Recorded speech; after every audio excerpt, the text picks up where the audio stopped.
This video is going to be a bit different from what I usually make, I suppose. I just want to talk a little bit about the movies that I have recently watched and my first impressions of them without going down the rabbit holes. You might not care about these films because the hype and drama around them are a long time gone now, but it is what it is. I'm slow as hell, and when I see that there are so many talks and controversies surrounding a piece of media, it for some reason makes me not want to touch it at all. But when I do finally touch it, my opinions about it more often than not don't align with the general consensus. And this is kinda what happened when I decided to watch Priscilla, which in turn inspired me to finally watch other similar but fictional biopics I'd been ignoring, Spencer and Blonde. All three films are based on or inspired by real women who I frankly knew very little about. Princess Diana and Marilyn Monroe are talked about so much and put on such a high pedestal that they've become the patron saints of modern martyrdom, so that's why I was scared to even go there. Priscilla Presley, however, was a completely new person for me to learn about, and I was very excited for a new Sofia Coppola's movie, even though I still haven't seen On the Rocks. I think I had this expectation that if you have Sofia Coppola and you add a story that captures an emotional journey from girlhood to womanhood, you get a masterpiece like Marie Antoinette. But sadly, Priscilla was a big disappointment. To me, it felt like someone was trying to copy Coppola's style. Everything looked and felt plasticky and lifeless, almost like you as a viewer are forbidden to get in too close to the characters. You're just looking at a montage of a couple who is trying to imitate Elvis and Priscilla Presley. The chemistry between the lead actors is dry, the dialogues are boring and awkward, and the huge height difference between the actors just makes it worse. I understand that Coppola wanted to show how awkward and uncomfortable the age gap between Elvis and Priscilla was, but these people still shared a connection and love between each other, especially Priscilla, who met Elvis when she was only 14. I can't imagine what was going through her head at that time, and the movie's version of Priscilla didn't really help me understand this either, because for the most part, the character looks poker-faced or bored.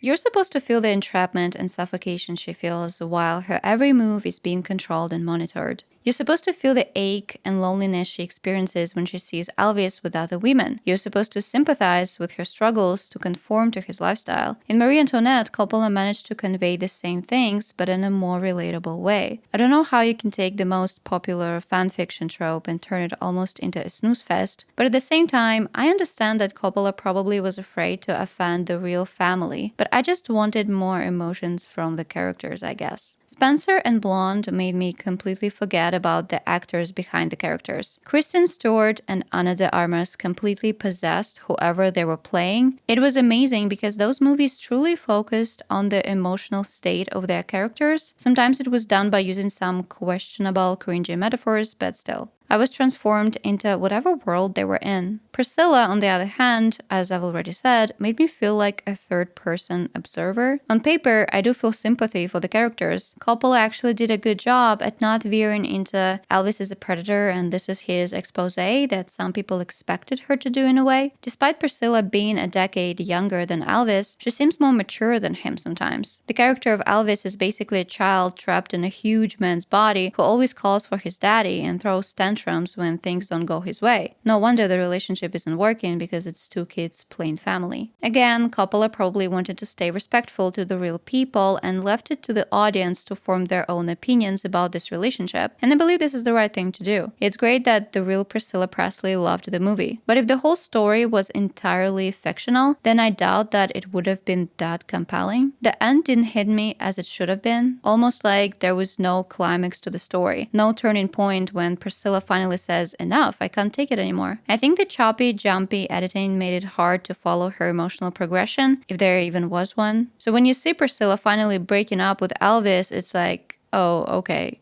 instead of finally she's free. I was just glad it was over because the movie felt like it was 4 hours long. One more thing to add, I always like the soundtrack in Sofia Coppola's movies, but nothing really stood out to me in Priscilla except that melody that they use in the trailer and the final cover, I Will Always Love You by Dolly Parton, as Priscilla is driving into the new chapter of her life. The song choice was kinda ironic considering I didn't feel like Priscilla loved Elvis much in this movie. I think music could have added a lot to the scenes, but I don't remember hearing it much, which is weird. Okay, on to the next one.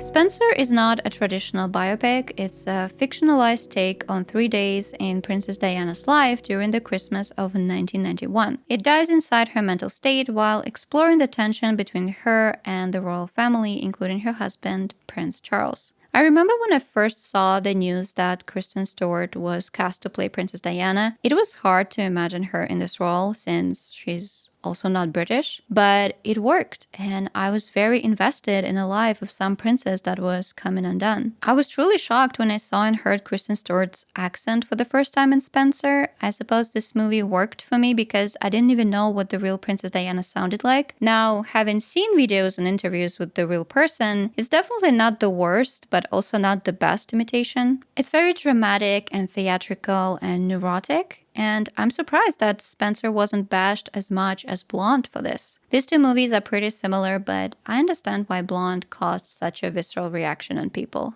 I love that Diana's character is not perfect, and she almost veers into the unlikable, likable female character territory. I don't know if this is intentional, but everybody around Diana behaves way better than her. They're very logical, and whatever they say makes perfect sense. They actually give her good advice, including Prince Charles. Diana, there has to be two of you. In many scenes, Diana acts like a very rude, spoiled brat, which I didn't expect since there's a real famous name attached to this project. But this is a very realistic portrayal of any mental illness because it turns you into a me, I'm the victim, I perceive everything and everybody as a threat type of person, since it traps you inside your head and you become dismissive and rude to people who didn't do anything to you. However, Spencer tries to balance this by presenting Diana as a pretty well-rounded character. She's shown as a loving mother to her boys and as a little kid herself who wants to escape to her childhood home, all while she's overpowered by her mental struggles, the pressure of life in the royal family, and an eating disorder. I gasped so hard when I saw the shot of Diana puking over the toilet that resembles the picture that you see on the movie's poster. I love when movies do this and you acquire a new context and see everything in a completely different light. Another scene that I cannot forget about is, of course, when Diana eats her pearl necklace during a holiday dinner. It doesn't happen for real, but it's a symbolic scene, and moments and scenes like this make me want to scream, this is cinema. It tells you so much about the character and their life. The chokehold she believes the royal family has on her, the suffocation she feels while being with them, the bulimia, everything. It's all in there in this one scene. It's insane. The uneasy, creepy, squeaky violins in the background make it even better. One more item, which also becomes symbolic and metaphoric in a sense, is curtains. Diana is told to be careful about her bedroom curtains, not to open them too much because there might be photographers outside, which is a sound thing to do when you're part of a freaking royal family. But Diana views this as, oh, these people are trying to constrict me yet again. And at one point, the curtains get sewn shut so she can't look outside, which then helps make it even more dramatic when she finally tears them apart later. It's a very on-the-nose type of metaphor, but it's still not as bad as the Anne Boleyn hallucinations. Alluding to it once would have been enough, but Diana spirals so much she imagines herself as Anne Boleyn, and Anne Boleyn in the end ends up saving her life.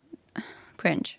Having read some reviews about Spencer, I believe what many people love about it the most is how it ends on a very hopeful, almost euphoric note. Since the events take place in 1991, it makes sense that the movie can't end with Diana's death that happens in 1997. Spencer almost presents an alternative universe in which Diana finally escapes the royal family prison, takes her kids, and drives away to live a normal life that allows her to eat KFC whenever she wants. Who wouldn't want that? Spencer gives a disclaimer at the beginning of the movie telling the audience that what they're about to witness is not a true story but a fable, which is a right thing to do. Blonde, for example, doesn't include that. Joyce Carol Oates' book on which The Blonde is based does. Disclaimers still go over some audiences' head, and the whole issue with writing fictional stories about real people is a morally gray area. If you're going to take so many liberties while portraying historical figures, I would rather you not attach any real names, and it's clear that all of it is done for exposure and marketing and money, which leaves a bad taste in your mouth when you think about it. I would have still enjoyed Spencer if it was just about some imaginary princess going through it. At the same time, I read a lot of fanfictions in my teen years, and teenage girls write the most effed up stories, if you let them. Perhaps that is what Joyce Carol Oates was, just a fangirl of Marilyn Monroe who was determined to write the bleakest shit ever.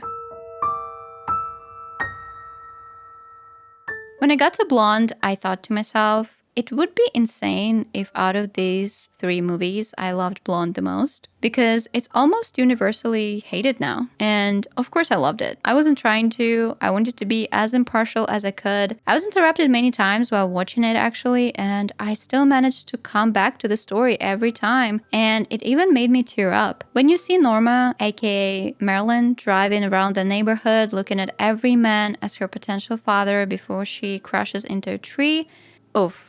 Your own daddy issues resurface. I was completely ruined. Blonde is breathtaking when it comes to the soundtrack and cinematography. The idea of taking Marilyn Monroe's photos and bringing them to life like this while playing with colors is genius. It looks magical and surreal. It was a true cinematic experience, and Ana de Armas was amazing in it. I wouldn't call Blonde a masterpiece or like 10 out of 10 movie. I felt like the last 20 or 30 minutes of it felt jumbled, even though I suppose that was the whole point, to show how the character completely loses her grip on reality before finally dying. Similar to Spencer, there's an expectation that the viewer knows some background information about the real person. For instance, when Norma mentions her first husband, but he's not shown at all, and then you see her getting married to her second one, moments like this made it quite confusing for me personally. In Spencer, it also took me a while to understand who was who in the royal family. That was just my experience as a person who didn't know much about these people, and I think it would have been better if the movies didn't rely on your prior knowledge, but whatever, I still enjoyed them. The controversies and criticism surrounding Blonde made it sound way worse than it actually is, to be honest. Maybe it's because I prefer depressing and dark, everything that can go wrong goes wrong types of movies. Now I'm scared thinking if I desensitized myself. I think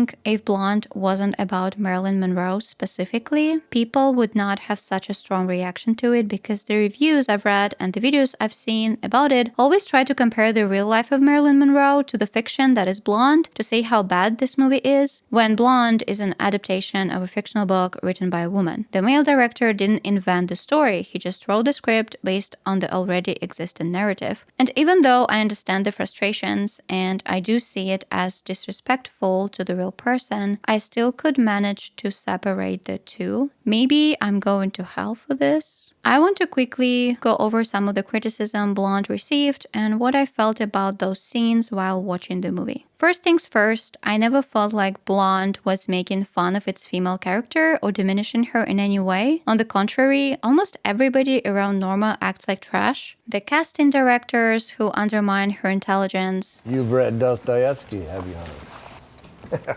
People in business who take advantage of her soft nature, even her 2 husbands who want to shape her into whatever version of her they seem to like best. My secret Magda.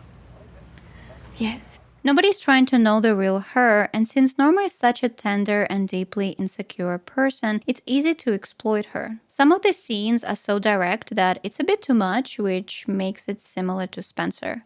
Will they kill me, do you think? Am I a corpse?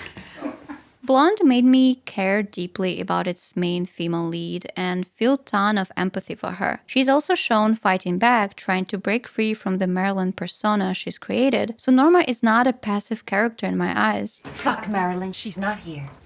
Despite the director wanting the center subject to be about a childhood trauma and abuse and how it affects us in adulthood, there are other themes which are greatly explored, like the identity crisis and public image, the predatory Hollywood, and motherhood. As a woman, I didn't feel that the main lead was sexualized during assault scenes. The focus is always on her horrified face. It's always an extreme close-up, which makes you very uncomfortable, like you're right there next to her. The longest and most uncomfortable scene is, of course, the oral. But again, there is nothing sexy about it. You even have a voiceover of Norma's thoughts during it. The worst part of this scene is a cringy TV scenes with cannons, monuments, and flying saucers suggest an erection and orgasm. It's like Anne Boleyn allegory in Spencer. Very childish. The assault that happens after is not shown, similar to the worst domestic violence episode that also happens off screen. Even the threesome scene is shot in an artsy way. I really like the morphing of the bodies and the waterfall transition. Yes, you see boobs, but like, that's what women have. You get naked when you have sex or a bath. Some people sleep naked or walk around their houses naked. I don't know if that's supposed to be this female character's thing. I have to read the book. Or if the real Marilyn Monroe liked being nude. When she died, she was found nude, so it makes sense when it happens at the end of the movie. Blonde probably should have cut down on those scenes or presented a better explanation for them. I can see how it can upset some people, but I looked at it just as a part of the body. They appear in some shots, but the focus is not on them, but on the face. So personally, I think it's fine.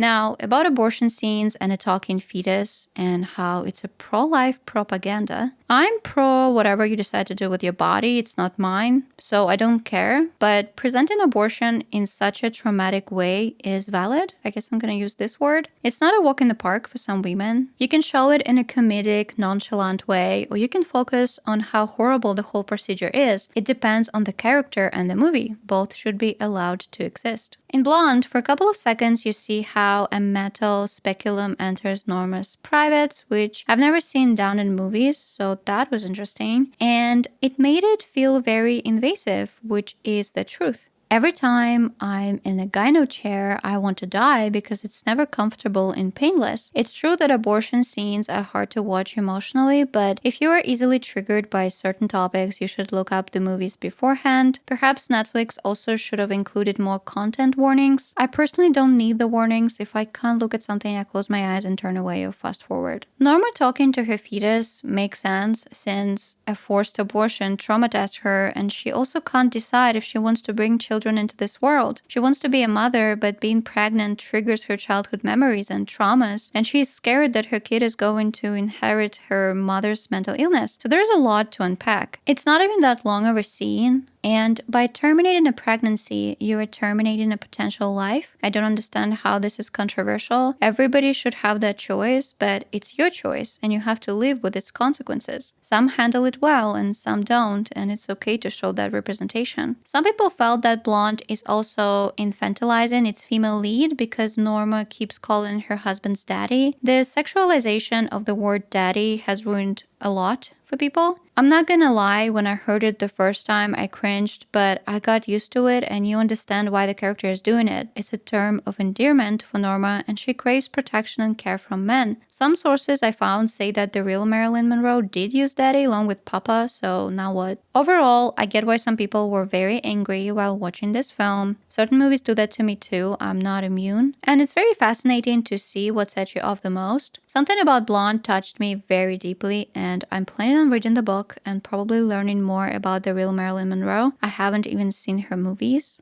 To sum it up, I don't think that Blonde is an exploitation of female suffering. Depressing movies full of suffering should be made. There's so many horrible things happening to people all over, and some of us are not empowered girl bosses. So why wouldn't there be a woman like Blonde in real life?